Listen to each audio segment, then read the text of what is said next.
ನಮಸ್ತೆ ಬಲಿಷ್ಠ ಭವ್ಯ ಭಾರತದ ಜನಗಳಿಗೆ ವಾಸ್ತು ಭವನ್ ವಾಸ್ತು ವೇದ ವಿಜ್ಞಾನ ಯೂಟ್ಯೂಬ್ ಚಾನಲ್ಗೆ ಸ್ವಾಗತ ಸುಸ್ವಾಗತ.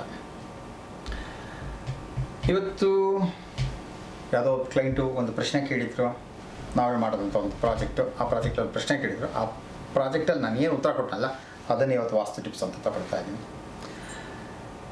ಪ್ರಶ್ನೆಗಳು ನೀವುಗಳು ಕೇಳಿರುವಂಥ ಪ್ರಶ್ನೆ ಏನು ಅಂತಂದರೆ, ಒಂದು ಬ್ರಹ್ಮಸ್ಥಾನದಲ್ಲಿ ಮೆಟ್ಲಿರ್ಬೋದಾ ಅಂತ ಕೇಳ್ತಾ ಇದ್ದಾರೆ. ಮತ್ತೊಬ್ಬರು ಪಾಪ ತುಂಬ ಕೇಳ್ತಾ ಇದ್ದಾರೆ, ಸೌತ್ ವೆಸ್ಟ್ ಕಾರ್ನರ್ ಕಟ್ಟಾಗಿದೆ, ಅದಕ್ಕೇನಾದರೂ ಪರಿಹಾರ ಕೊಡಿ ಅಂತ ಕೇಳ್ತಾ ಇದ್ದಾರೆ. ಖಂಡಿತಲ್ಲೂ ಅದು ಕೊಡ್ತೀನಿ. ಮೊಟ್ಟ ಮೊದಲಾಗಿ ಏನು ತೊಗೊಂಡ್ಬಿಡ್ತೀನಿ ಅಂತಂತಂದರೆ, ಸ್ಟೇಟ್ ಕೇಸ್ ಬ್ರಹ್ಮಸ್ಥಾನದಲ್ಲಿ ಇರಬಹುದಾ ಅಂತ ಕೇಳ್ತಾ ಇದ್ದಾರೆ. ಬ್ರಹ್ಮಸ್ಥಾನ ಅಂತಂದಾಗ ಏನಾಗುತ್ತೆ ಅಂದರೆ, ವಾಸ್ತು ಪ್ರಕಾರ ನೋಡಿ ಹಿಂಗೆ ಬರುತ್ತಲ್ಲ ಇದು.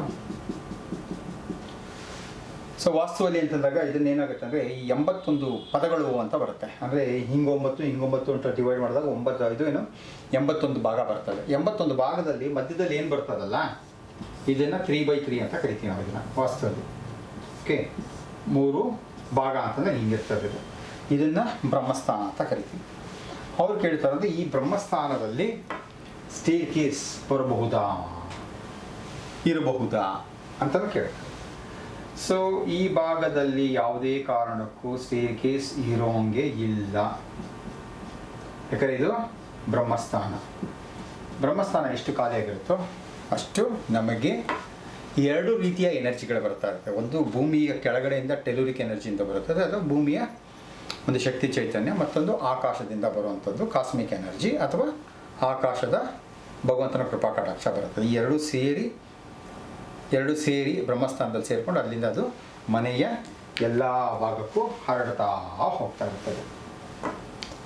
ಇದೇ ಥರ ಕೇಸು ನನಗೆ ಸುಮಾರು ಒಂದು 4 ವರ್ಷಕ್ಕೆ ಮುಂಚೆ ಒಬ್ಬರು ಬಂದರು.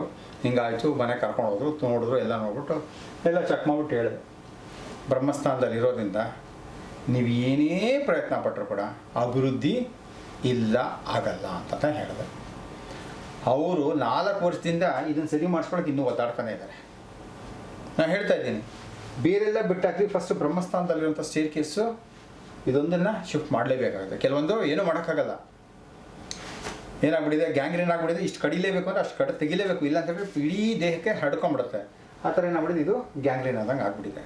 ಅದು ಎಂಥ ಭಾಗಕ್ಕಾಗಿದೆ, ಹೊಟ್ಟೆಯ ಭಾಗಕ್ಕೆ ಆಗೋಗ್ಬಿಟ್ಟಿದೆ. ಇದು ನಾನೇನೇ ಆಹಾರ ತೊಗೊಂಡ್ರು ಕೂಡ ಲಿಕ್ವಿಡು, ಸಾಲಿಡ್ಡು, ಸೆಮಿ ಲಿಕ್ವಿಡ್ ಏನು ತೊಗೊಂಡ್ರು ಕೂಡ ಏನಾಗುತ್ತೆ, ಈ ಭಾಗಕ್ಕೆ ಬರಬೇಕು. ಇಲ್ಲಿಂದ ಅದು ಜೀರ್ಣ ಆಗಿ ಅಲ್ಲಿಂದ ಸತ್ವಗಳು ದೇಹದ ಪ್ರತಿಯೊಂದು ಅಂಗ ಜೀವಕೋಶಗಳಿಗೆ ಹೋಗ್ಬೇಕಲ್ವಾ, ಅದು ಆಗ್ತಾ ಇಲ್ಲ. 4 ವರ್ಷದಿಂದ ಅವರು ಮಾಡ್ಕೋಬೇಕು ಅಂತ ತೊಳ್ತಾನೆ ಇದ್ದಾರೆ, ಆಗ್ತಾನೇ ಇಲ್ಲ. ಸೊ ಹಾಗಾಗಿ ಯಾರಿಗೆ ಈ ಬ್ರಹ್ಮಸ್ಥಾನದಲ್ಲಿ ಹೀಗಿರುತ್ತೋ, ಸ್ಟೇರ್ ಕೇಸ್ ಇರುತ್ತೋ, ಅಭಿವೃದ್ಧಿ ಬಹಳ ಕಷ್ಟ ಆಗುತ್ತೆ. ಬಹಳ ಕಷ್ಟ ಆಗುತ್ತೆ. ನಿಮ್ಮ ಪ್ರಶ್ನೆಗೆ ಉತ್ತರ ಕೊಟ್ಟಿದ್ದೀನಿ. ಇದಕ್ಕೆ ಪರಿಹಾರ ಬಹಳ ಕಷ್ಟ. ಕೆಲವೊಂದು ಪರಿಹಾರ ಕೊಡ್ಬೋದು, ಕೆಲವೊಂದು ಪರಿಹಾರ ಕೊಡೋಕ್ಕಾಗೋದಿಲ್ಲ. ಓಕೆ, ಪರಿಪೂರ್ಣವಾದಂಥ ಅಭಿವೃದ್ಧಿ ಕುಂಠಿತ ಆಗ್ತಾ ಇರುತ್ತೆ. ಅಂದರೆ physically, mentally, emotionally, intellectually, financially, family, social, spiritual ಏನು ತೊಗೊಂಡ್ರು ಕೂಡ ಯಾವುದೇ ರೀತಿಯಲ್ಲಿ ಅಭಿವೃದ್ಧಿಯನ್ನು ಕಾಣುವಂಥದ್ದು ಬಹಳ ಕಷ್ಟ ಆಗುತ್ತೆ. ಈ ಭಾಗದಲ್ಲಿ ಸ್ಟೇರ್ ಕೇಸ್ ಇದ್ದಾಗ ಯಾವ ರೀತಿ ಕಷ್ಟಗಳಾಗ್ತಿದೆ, ಯಾವುದು ಪ್ರಧಾನವಾಗಿ ನಿಮಗಾಗ್ತಿದೆ ತಿಳಿಸಿದ್ರೆ ಮುಂದಿನ ಎಪಿಸೋಡ್ಗಳಲ್ಲಿ ಅದಕ್ಕೆ ಬೇರೆ ಇನ್ನೆಲ್ಲಾದರೂ ನೋಡಿ ಇನ್ನೇನಾದ್ರು ಪರಿಹಾರ ಕೊಡ್ಬೋದಾ ಅಂತ ಯೋಚನೆ ಮಾಡಿ ಕೊಡ್ತೀನಿ. Okay, right. ಮತ್ತೊಬ್ಬರು ಕೇಳಿದ್ದಾರೆ ಪಾಪ, ಈಗಾಗಲೇ ಐ ಥಿಂಕ್ ಅವ್ರು ಕಂಟಿನ್ಯೂಸ್ ಆಗಿ ಕೇಳ್ತಾ ಇದ್ದಾರೆ. ಅದು ಕುಬೇರ ಮೂಲೆ ಅಂತ ಅಂದ್ಕೊಂಡಿದ್ರು. ಅದು ಕುಬೇರ ಮೂಲೆ ಇಲ್ಲ, ಅದನ್ನು ಹೇಳಿದ್ದೆ ನಾನು, ಇಲ್ಲಿ ಬರುತ್ತೆ ಅಂತ. ಅದು ಕುಬೇರನ ದಿಕ್ಕು ಅಂತ ಬರುತ್ತೆ, ನೈಋತ್ಯ ಮೂಲೆ ಇಲ್ಲಿ ಬಂದಿರುತ್ತೆ ಅಂತ ಹೇಳಿದ್ದೀನಿ. ಅವರು ನೈಋತ್ಯ ಕಟ್ಟಾಗಿದೆ, ದಯವಿಟ್ಟು ಇದಕ್ಕೆ ಪರಿಹಾರ ಕೊಡಿ ಅಂತ ಹೇಳ್ತಾರೆ. ಯಾವ ರೀತಿ ಕಟ್ಟಾಗಿದೆಯೋ ಗೊತ್ತಿಲ್ಲ. ಕಟ್ಟಾಗಿದೆ ಅಂದರೆ ಸಾಧಾರಣ ಹಿಂಗೆ ಕಟ್ಟಾಗಿರಬೇಕು. ಓಕೆ, ಈ ರೀತಿ ಕಟ್ಟಾಗಿರ್ಬೇಕು. ಇವರ ಮನೆ ಹೀಗಿರ್ಬೋದು, ಇಲ್ಲ ಹಿಂಗಾರು ಆಗಿರ್ಬೋದು, ಅಥವಾ ಹಿಂಗಾರು ಆಗಿರ್ಬೋದು. ಈ ರೀತಿ ಬೇಕಾರಾದರೂ ಇದಕ್ಕೂ ನೈಋತ್ಯ ಕಟ್ ಅಂತಲೇ ಹೇಳ್ತೀವಿ, ಇದಕ್ಕೂ ಕೂಡ ನೈಋತ್ಯ ಕಟ್ ಅಂತಲೇ ಹೇಳ್ತೀವಿ. ಅವ್ರೇನು ಕೇಳಿದ್ದಾರೆ ಅಂದರೆ, ನೈಋತ್ಯ ಕಟ್ಟಾಗಿದೆ, ಇದಕ್ಕೆ ಪಕ್ಕದವರ ಮನೆಯ ಕಾಂಪೌಂಡ್ ಬಂದುಬಿಟ್ಟಿದೆ ಅಂತ ಹೇಳ್ತಾರೆ. ಅದು ಹಿಂಗಾರು ಬಂದಿರ್ಬೋದು ಅಥವಾ ಹಿಂಗಾರು ಬಂದಿರ್ಬೋದು, ಗೊತ್ತಿಲ್ಲ ನನಗೆ. ಸೊ ಅದು ಪಶ್ಚಿಮಾಭಿಮುಖವಾಗಿದೆಯಾ ಅಥವಾ ದಕ್ಷಿಣಾಭಿಮುಖವಾಗಿದೆಯಾ ಅನ್ನೋದು ಗೊತ್ತಿಲ್ಲ. ಸೊ ಹೆಂಗಿದ್ರೂ ಸರಿ, ಒಂದು ನಿಮಗೆ ಕಟ್ಟಾಗಿದೆ, ರೈಟ್, ಓಕೆ.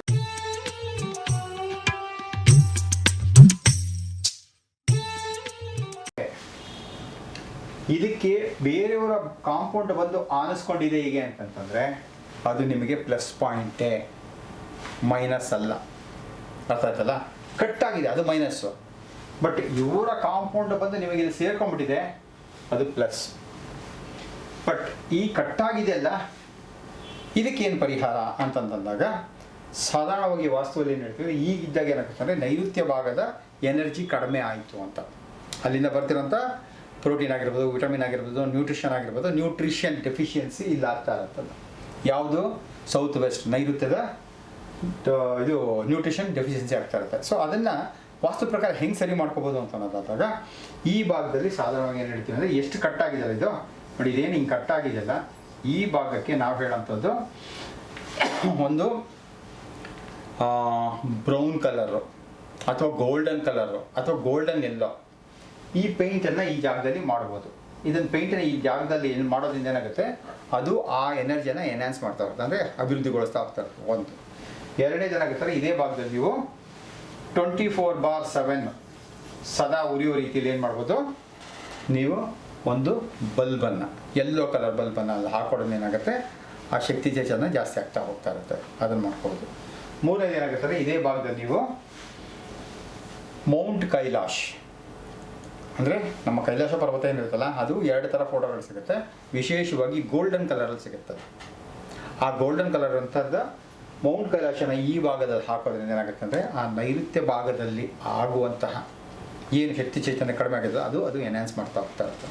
ನೀವೇನು ಮಾಡಬೇಕು, ಪ್ರತಿದಿನ ಆ ಭಾಗದಲ್ಲಿ ಹೋಗಿ ನಿಂತ್ಕೊಂಡು ನೈಋತಿ ಅಥವಾ ತಾಯಿ ಚಾಮುಂಡಿಗೆ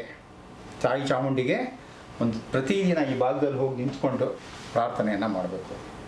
ಪ್ರಾರ್ಥನೆ ಮಾಡಿಕೊಂಡು, ತಾಯಿ ಚಾಮುಂಡಿ ಈ ಭಾಗದಲ್ಲಿ ನನಗೆ ಹೆಚ್ಚಿನ ಶಕ್ತಿ ಚೈತನ್ಯವನ್ನು ಕೊಟ್ಟು ನನ್ನ ಸಂಸಾರದಲ್ಲಿ ನನಗೆ ಬಾಂಧವ್ಯವನ್ನು ಬೆಳೆಸಬೇಕು, ನಮ್ಮ ಯಜಮಾನರಿಗೆ ಒಳ್ಳೆ ಕೆಲಸ ಕಾರ್ಯ ಸಿಗಬೇಕು, ನಮ್ಮ ಯಜಮಾನರಿಗೆ ಚೆನ್ನಾಗಿ ಸಂಪಾದನೆ ಆಗಬೇಕು, ನಮಗೆ ಸಮಾಜದಲ್ಲಿ ಗೌರವ ಮರ್ಯಾದೆ ಸಿಗೋ ರೀತಿಯಲ್ಲಿ ದಯವಿಟ್ಟು ನಮಗೆ ಆಶೀರ್ವಾದವನ್ನು ಮಾಡಮ್ಮ ಅಂತ ಪ್ರತಿದಿನ ಅಲ್ಲಿ ಹೋಗಿ ಕೇಳ್ಕೊಳ್ಳಿ.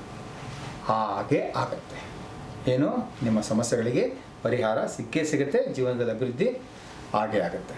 ಸೊ ಇದು ವಾಸ್ತುವಿನ ಪ್ರಕಾರ ಇರುವಂತಹ ಲಾಜಿಕಲ್ಲು ಒಂದು ಉತ್ತರ, ಅದು ಪರಿಹಾರ, ಅದನ್ನು ಮಾಡ್ಕೊಳ್ಳಿ. Okay, right. ಹೇಳ್ತಾ ಇದ್ದಲ್ಲ, ಸೊ ಹೀಗೆ ಒಂದು 50/80 ಒಂದು ಪ್ರಾಜೆಕ್ಟ್ ಮಾಡಿದ್ದೆ ರೀಸೆಂಟ್ಲಿ. ಸೊ ಅಲ್ಲಿ ಹೋದಾಗ ನಮ್ಮದೇ ಆರ್ಕಿಟೆಕ್ಚರ್ ವಾಸ್ತುವಿಸ್ತ ಎಲ್ಲ ಆಗಿತ್ತು. ಅವ್ರು ಕೇಳ್ತಾ ಇದ್ರು, ಈ 50/80 ಅಂತಂದರೆ ಮನೆ ಕಟ್ಟಿದ್ರದ್ದು. ಸೊ ಇದನ್ನು ಪೂರ್ತಿ ಈ ಥರ ತೊಗೊಂಡಾಗ ಕಾಂಪೌಂಡ್ ಹೀಗಿತ್ತು. ಓಕೆ, ಅವ್ರಿಗೇನಾಗಿತ್ತು, ಈಸ್ಟ್ ಸೈಡ್ ಜಾಸ್ತಿ ಇತ್ತು, ನಾರ್ತ್ ಸೈಡ್ ಜಾಸ್ತಿ ನಾನು ಜಾಗ ಬಿಟ್ಟೆ ಮಾಡಿಸುತ್ತೆ. ಅವ್ರು ಕೇಳ್ತಾ ಇದ್ರು, ಸರ್ ಇಲ್ಲೆಲ್ಲ ಯಾವ ಥರ ಗಿಡಗಳು ಹಾಕ್ಬೋದು, ಯಾವ ಥರ ಮರಗಳು ಹಾಕ್ಬೋದು, ನಾನು ಮರಗಳನ್ನೆಲ್ಲರೂ ಹಾಕಬೋದಾ ಅಂತಂತಂದ್ರು. ಇಲ್ಲೆಲ್ಲ ಜಾಸ್ತಿ ಜಾಗ ಬಿಟ್ಟಿರಲ್ಲ, ಈ ಕಡೆ ಬಂದ್ಬಿಟ್ಟು 6 ಅಡಿ ಬಿಟ್ಟಿದ್ವಿ ನಾವು ಜಾಗ, ಈ ಕಡೆಗೂ 6 ಅಡಿ ಬಿಟ್ಟಿದ್ವಿ ಜಾಗ. ಓಕೆ, ಈ ಕಡೆಗೆ 8 ಅಡಿ ಬಿಟ್ಟಿದ್ವಿ, ಈ ಕಡೆಗೆ 14 ಅಡಿ ಬಿಟ್ಟಿದ್ವಿ ಜಾಗ. ಓಕೆ, ನಾನು ಹೇಳಿದೆ ಅವ್ರಿಗೆ ಮರಗಳನ್ನೆಲ್ಲ ಹಾಕೋಬೇಕು ಅನ್ನೋ ಆಸೆ ಇತ್ತು. ಸೊ ಹಾಗಾಗಿ ನಾನು ಹೇಳಿದೆ, ಸರ್ ಮರಗಳನ್ನು ಅಂದರೆ ಈ ಗಿಡಗಳು ಹಾಕ್ತೀವಿ, ಅದು ಬೆಳೀತಾ ಮರ ಆಗುತ್ತೆ. ಆದರೆ ನೀವು ಹಾಕುವಂಥ ಗಿಡ ಮರ ಆದಾಗ ಹೆಂಗಿರಬೇಕು ಅಂತಂದರೆ, ಯಾವುದೇ ಕಾರಣಕ್ಕೂ ಇದರ ರಂಬೆ ಕೊಂಬೆಗಳು ಬಿಲ್ಡಿಂಗನ್ನು ತಾಕಬಾರದು. ಎಲ್ಲಿಂದಾದ್ರೂ ಸರಿ, ಪ್ರಿಫರಬಲ್ ಏನು ಮಾಡ್ತೀವಿ ನಾವು, ದಕ್ಷಿಣ ಮತ್ತು ಪಶ್ಚಿಮದಲ್ಲಿ ಆ ಥರ ಮರಗಳನ್ನು ಇಟ್ಕೊಳ್ಳೋಕ್ಕೆ ಒಪ್ತೀವಿ. ಆದರೆ ಯಾವುದೇ ಕಾರಣಕ್ಕೂ ಇದರ ಕಾಂಡಗಳು ಅಂದರೆ ಬ್ರಾಂಚಸ್ಸು ಮನೆಯನ್ನು ತಾಕಬಾರ್ದು. ತಾಕದ ರೀತಿಯಲ್ಲಿ ಆ ಥರದ್ದು ಏನು ಗಿಡಗಳು ಬರುತ್ತೋ ಆ ಥರ ಗಿಡ ನೋಡಿಕೊಂಡು, ಕೆಲವೊಂದು ಬರ್ತದೆ ನೆಟ್ಟಿಗೆ ಹೋಗುತ್ತೆ, ಕೆಲವೊಂದು ಮಾವಿನ ಮರ ಅದಿದ್ದೆಲ್ಲ ಏನಾಗುತ್ತೆ, ಅದು ಬ್ರಾಂಚಸ್ಸಲ್ಲಿ ಹಿಂಗೆ ಬಂದುಬಿಡ್ತದೆ. ಬಂದಾಗ ಏನಾಗುತ್ತೆ, ಬಿಲ್ಡಿಂಗಿಗೆ ತಾಕತ್ತೆ. ಯಾವುದೇ ಕಾರಣಕ್ಕೂ ಬಿಲ್ಡಿಂಗಿಗೆ ತಾಕದ ರೀತಿಯಲ್ಲಿ ಮರಗಳನ್ನು ಬೆಳೆಸ್ಕೊಳ್ಳಿ ಅಂತ ಹೇಳಿದೆ. ಯಾಕೆ ತಾಕಬಾರದು ಅಂತಂದಾಗ, ಒಂದು ಇದರ ಹತ್ತಿರದಲ್ಲಿದ್ದಷ್ಟು ಏನಾಗುತ್ತೆ, ಈ ತಾಕಕ್ಕೆ ಶುರು ಆಗುತ್ತೆ. ಹತ್ತಿರದಲ್ಲಿದ್ದಾಗ ಏನಾಗುತ್ತೆ, ಇದರ ಬೇರು ಜಾಸ್ತಿ ಹೋಗುತ್ತೆ. ಬೇರು ಜಾಸ್ತಿ ಹೋದಾಗ ಏನಾಗುತ್ತೆ ಅಂತಂದರೆ, ಮನೆಯ ಫೌಂಡೇಶನನ್ನು ಡ್ಯಾಮೇಜ್ ಮಾಡ್ತದೆ ಒಂದು. ಎರಡನೇದು ಏನಾಗುತ್ತೆ ಅಂದರೆ, ಇದರ ಬ್ರಾಂಚ್ಗಳೆಲ್ಲ ಬೆಳೆದಾದ್ಮೇಲಿಂದ, ಅದರ ಕಾಂಡಗಳೆಲ್ಲ ಬೆಳೆದಾದ್ಮೇಲಿಂದ ಆ ರಂಬೆ ಕೊಂಬೆಗಳೆಲ್ಲ ಬಂದಾಗ ಏನಾಗುತ್ತದೆ, ಮನೆಗೆ ಡ್ಯಾಮೇಜ್ ಮಾಡುವಂಥ ಚಾನ್ಸಸ್ ಇರ್ತದೆ. ಮೂರನೇದು ಏನಾಗುತ್ತೆ ಅಂತಂದರೆ, ಇದರ ಮೇಲೆ ಬರುವಂಥ ಕ್ರಿಮಿ ಕೀಟಗಳು, ವೈರಸ್ಸು ಬ್ಯಾಕ್ಟೀರಿಯಾಸ್ ಏನಿರುತ್ತೋ ಅದು ಮನೆಗೆ ಬೇಗ ಅಂಟ್ಕೊಳ್ತದೆ. ಅದಕ್ಕೆ ಪ್ಯಾರಾಸೈಟ್ಸ್ ಅಂತ ಕರಿತಾ ಇರ್ತೀವಿ. ಅದೇನಾದ್ರು ಮನೆಗೆ ಬೇಗ ಅಂಟ್ಕೊಳ್ಳೋಕೆ ಶುರು ಆಯಿತು ಅಂತಂದರೆ ಏನಾಗುತ್ತೆ ಅಂದರೆ, ಅದು ಮನೆಯ ಗೋಡೆಯ ಹೊರಗಡೆಯಿಂದ ಮತ್ತೇನಾಗುತ್ತೆ, ಒಳಗಡೆಗೆಲ್ಲ ಬಂದು ಏನಾಗುತ್ತೆ, ನಮಗೆಲ್ಲರಿಗೂ ಕೂಡ ಅನಾರೋಗ್ಯವನ್ನು ಉಂಟು ಮಾಡ್ತದೆ. ಇದರಿಂದ ಆಕ್ಸಿಜನ್ ಬರುತ್ತೆ, ಅದು ಬೇರೆ, ಬಟ್ ಬ್ಯಾಕ್ಟೀರಿಯಾಸು ವೈರಸ್ ಎಲ್ಲ ಬಂದ್ಬಿಟ್ರೆ ಏನಾಗ್ಬಿಡುತ್ತೆ, ನನಗೆ ಅನಾರೋಗ್ಯ ಕಾಡುತ್ತೆ. ಇದೆಲ್ಲನೂ ಕೂಡ ಲಾಜಿಕಲ್ ಆ್ಯಂಡ್ ಸೈಂಟಿಫಿಕಲ್ ಪಾಯಿಂಟ್ಸನ್ನು ಇಟ್ಕೊಂಡು ಅವ್ರಿಗೆ ಹೇಳಿದೆ ನಾನು. ಓಕೆ, ಸೊ ಯಾರೆಲ್ಲ ಮನೆ ಕಟ್ತಾ ಇದ್ದೀರೋ ಅವರೆಲ್ಲನೂ ಕೂಡ ಗಮನದಲ್ಲಿಟ್ಕೊಳ್ಳಿ. ಯಾವುದೇ ಕಾರಣಕ್ಕೂ ನೀವು ನೆಟ್ಟಂಥ ಗಿಡಗಳು ಮರ ಆಗಿ ಆ ಮರ ನಿಮ್ಮ ಗೋಡೆಗೆ, ಮನೆಯ ಗೋಡೆಗೆ ತಾಕದ ರೀತಿಯಲ್ಲಿ ನೋಡ್ಕೊಳ್ಳಿ. ಓಕೆ, ಭಗವಂತ ಎಲ್ರಿಗೂ ಕೂಡ ಆಯುಷ್ಯು, ಆರೋಗ್ಯ, ಉಲ್ಲಾಸ, ಉತ್ಸಾಹವನ್ನು ಅಷ್ಟೈಶ್ವರ್ಯಗಳ ಜೊತೆ ಕೊಡಲಿ ಅಂತ ಕೇಳ್ಕೊಳ್ತಾ ನಮಸ್ತೆ, ಜೈ ಹಿಂದ್.